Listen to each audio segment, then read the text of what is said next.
ನಮಸ್ಕಾರ. ತಮಗೆಲ್ಲರಿಗೂ ಭಗವದ್ಗೀತೆಯ 11ನೇ ಅಧ್ಯಾಯದ ಪಾಠಕ್ಕೆ ಸ್ವಾಗತ. ಈಗಾಗಲೇ ನಾವು 10, 11, 12 ಶ್ಲೋಕಗಳನ್ನು ಲಾಸ್ಟ್ ಕ್ಲಾಸ್ನಲ್ಲಿ ಕಲಿತಿದ್ದೇವೆ.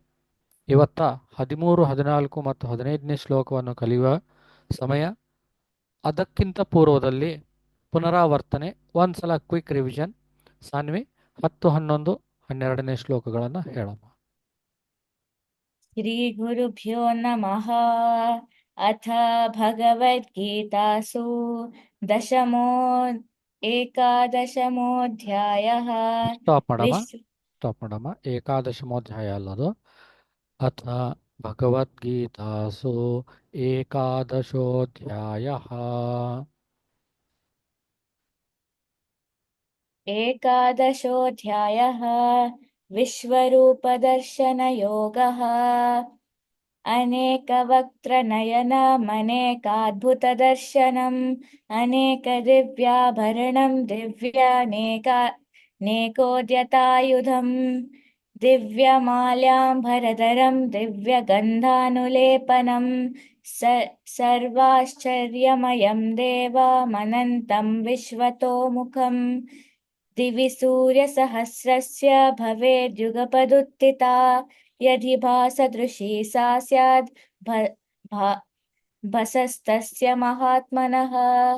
ಓಕೆ ಅಮ್ಮ, ಚೆನ್ನಾಗಂದೆ. ಗುಡ್ ಗರ್ಲ್, ಚೆನ್ನಾಗಿ ಪ್ರಾಕ್ಟೀಸ್ ಮಾಡಿದ್ದೀಯಾ. ಓಕೆ, ಇವತ್ತು 13, 14 ಮತ್ತು 15ನೇ ಶ್ಲೋಕವನ್ನು ಕಲಿಯೋಣಂತೆ. ಶ್ರೀ ಗುರುಭ್ಯೋ ನಮಃ. ಪರಮಗುರುಭ್ಯೋ ನಮಃ. ಶ್ರೀಮದಾನಂದತೀರ್ಥ ಭಗವತ್ಪಾದಾಚಾರ್ಯ ಗುರುಭ್ಯೋ ನಮಃ. ಹರಿ ಓಂ. ತತ್ರೈಕಸ್ಥಂ ಜಗತ್ಕೃತ್ಸ್ನಂ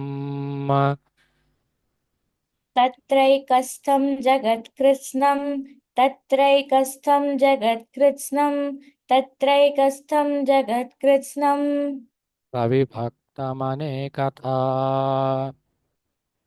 प्रविभक्तमनेकधा प्रविभक्तमनेकधा प्रविभक्तमनेकधा अपश्यद्देव देवस्य अपश्यद्देवदेवस्य अपश्यद्देवदेवस्य अपश्यद्देवदेवस्य शरीरे पाण्डवस्तदा शरीरे पाण्डवस्तदा शरीरे पाण्डवस्तदा शरीरे पाण्डवस्तदा तत्रैकस्थं जगत्कृत्स्नं प्रविभक्तमनेकधा तत्रैकस्थं जगत्कृत्स्नं प्रविभक्तमनेकधा तत्रैकस्थं जगत्कृत्स्नं प्रविभक्तमनेकधा तत्रैकस्थं जगत्कृत्स्नं प्रविभक्तमनेकधा अपश्यद्देव देवस्य शरीरे पाण्डवस्तदा अपश्यद्देवदेवस्य शरीरे पाण्डवस्तदा अपश्यद्देवदेवस्य शरीरे पाण्डवस्तदा अपश्यद्देवदेवस्य शरीरे पाण्डवस्तदा ಪೂರ ಅಂದ್ಬಿಡಮ್ಮ ಶ್ಲೋಕ ಒಂದ್ಸಲ. ಸಾರಿ, 3 ಟೈಮ್ಸ್ ರಿಪೀಟ್ ಮಾಡು. तत्रैकस्थं जगत्कृत्स्नं प्रविभक्तमनेकधा अपश्यद्देवदेवस्य शरीरे पाण्डवस्तदा तत्रैकस्थं जगत्कृत्स्नं प्रविभक्तमनेकधा अपश्यद्देवदेवस्य शरीरे पाण्डवस्तदा तत्रैकस्थं जगत्कृत्स्नं प्रविभक्तमनेकधा अपश्यद्देवदेवस्य शरीरे पाण्डवस्तदा ಓಕೆ ಅಮ್ಮ, ಚೆನ್ನಾಗಂದಿ. ಈಗ 14ನೇ ಶ್ಲೋಕನ ಕಲಿಯುವಂಥ ಸಮಯ. ತತಃ ಸ ವಿಸ್ಮಯಾವಿಷ್ಟೋ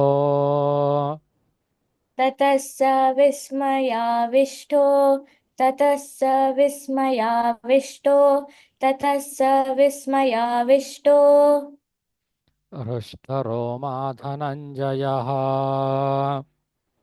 हृष्टरोमा धनञ्जयः हृष्टरोमा धनञ्जयः हृष्टरोमा धनञ्जयः प्रणम्य शिरसा देवम् प्रणम्य शिरसा देवं प्रणम्य शिरसा देवं प्रणम्य शिरसा देवं कृताञ्जलिरभाषत। कृताञ्जलिरभाषत कृताञ्जलि कृताञ्जलि जलिरभाषत कृताञ्जलिरभाषत ततः स विस्मयाविष्टो हृष्टरोमा धनञ्जयः।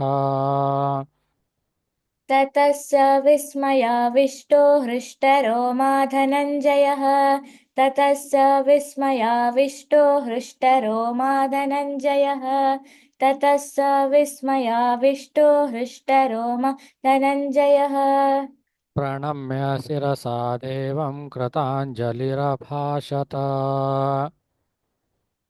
प्रणम्य शिरसा देवं कृताञ्जलिरभाषत प्रणम्य शिरसा देवं कृताञ्जलिरभाषत प्रणम्य शिरसा देवं जलिरभाषत ಪೂರ್ಣ 14ನೇ ಶ್ಲೋಕವನ್ನು ಅಂದ್ಬಿಡಮ್ಮ 3 ಸಲ. ततः स विस्मयाविष्टो हृष्टरोमा धनञ्जयः प्रणम्य शिरसा देवं कृताञ्जलिरभाषत ततः स विस्मयाविष्टो हृष्टरोमा धनञ्जयः प्रणम्य शिरसा देवं कृताञ्जलिरभाषत ततः स विस्मयाविष्टो हृष्टरोमा धनञ्जयः प्रणम्य शिरसा देवं कृताञ्जलिरभाषत ಚೆನ್ನಾಗನ್ನಮ್ಮ, ವೆರಿ ಗುಡ್. ಅರ್ಜುನ ಉವಾಚ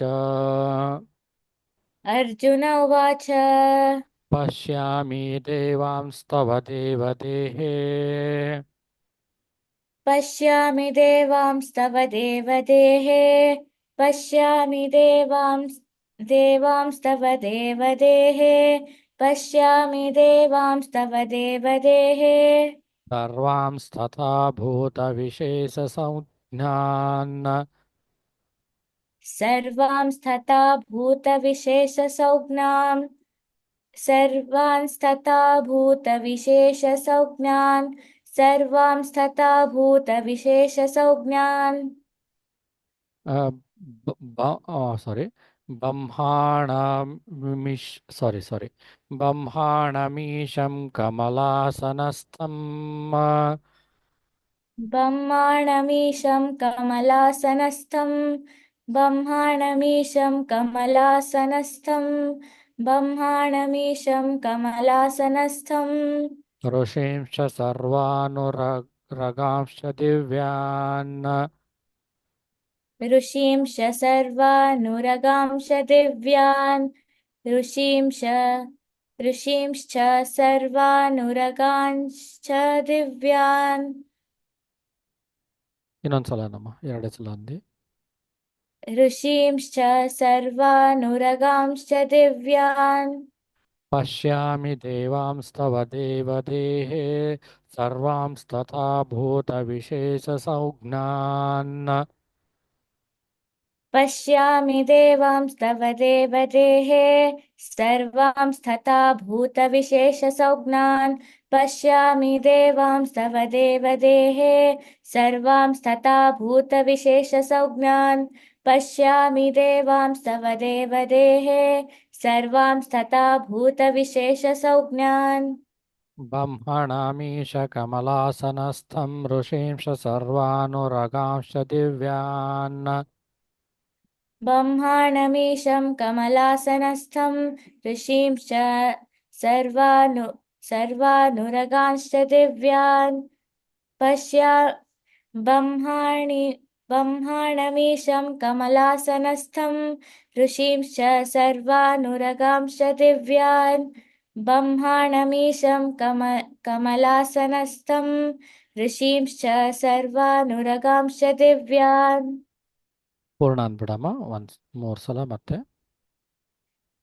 पश्यामि देवांस्तव देवदेहे सर्वांस्तथा भूतविशेषसंज्ञान् ब्रह्माणमीशं कमलासनस्थं ऋषींश्च सर्वानुरगांश्च दिव्यान् पश्यामि देवांस्तव देवदेहे सर्वांस्तथा भूतविशेषसंज्ञान् ब्रह्माणमीशं कमलासनस्थं ऋषींश्च सर्वानुरगांश्च दिव्यान् पश्यामि देवांस्तव देवदेः सर्वांस्तथा भूतविशेषसंज्ञान् ब्रह्माणमीशं कमलासनस्थं ऋषींश्च सर्वानुरगांश्च दिव्यान्. ಓಕೆ ಅಮ್ಮ, ಚೆನ್ನಾಗಿದೆ.